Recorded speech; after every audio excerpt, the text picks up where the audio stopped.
Sasa nawasiliana naso hivi sasa, tugeukie taarifa za Taifa Stars ambapo Watanzania wamesifu kiwango kilichoonyeshwa na timu yao ya Taifa Stars katika michuano ya AFCON kufuzu hatua 16 bora baada ya kutoka sare ya goli 1-1 dhidi ya Tunisia. Mohamed Sikuzi amezungumza na baadhi ya wachambuzi pa jijini Dar es Salaam na hii hapa ni taarifa yake. ZBC imezunguka katika viunga vya jiji la Dar es Salaam kwa ajili ya kuzungumza na wachambuzi wa masuala ya soka, na hapa wanaeleza kiwango kilichoonyeshwa na timu ya Taifa Stars na kuelekea mwendelezo wa michuano hiyo.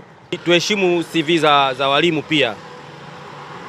Mimi nikiwa kama mwanachama wa Simba na ni mpenzi wa Simba na nakulia kwenye mipira, zile ni taharuki tu za wanachama au baadhi ya watu, lakini kocha hawezi kutengeneza timu ije iharibu. Sasa jana alichokifanya jana, timu imeonekana imecheza kwenye kiwango kizuri. Wachezaji ni wale, ameongeza baadhi ya wachezaji wachache, lakini timu imecheza vizuri. Sisi timu yetu bado haijafikia kwenye hizo lenki wanazotaka wao icheze kwenye kiwango hicho. Bado tunajitafuta na tupofikia si pabaya.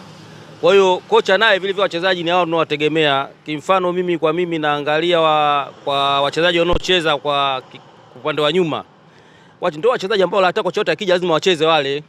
Hata kama ungekuwa naipenda Simba, lakini wale wachezaji hata kwa makocha wetu tunawategemea wa Tanzania, huwezi kumwacha Baka, huwezi kumwacha Mwamnyeto, huwezi kumwacha Shabalala.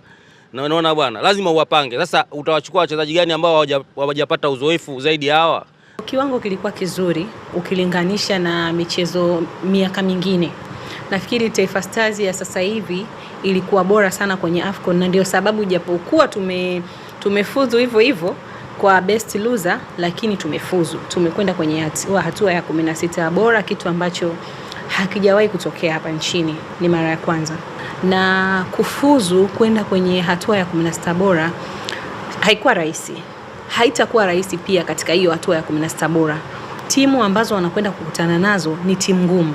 So nafikiri tuendelee kuwa na imani na wachezaji wetu. Kama tunavyoona spirit yao ilikuwa ni kubwa sana, tofauti na kipindi hiko. Serikali inawasapoti kwa asilimia kubwa sana. Kila mtu amekuwa akiangalia na kuiunga mkono.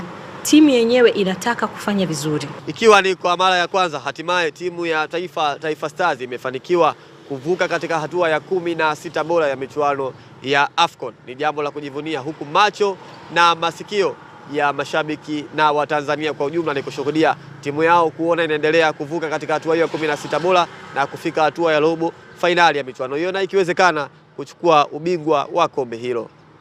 Kwa habari za michezo na burudani kutoka Dar es Salaam, mimi ni Mohamed Sikuzi na hii ni ZBC. Sana Mohamed Sikuzi. Klabu ya Azam FC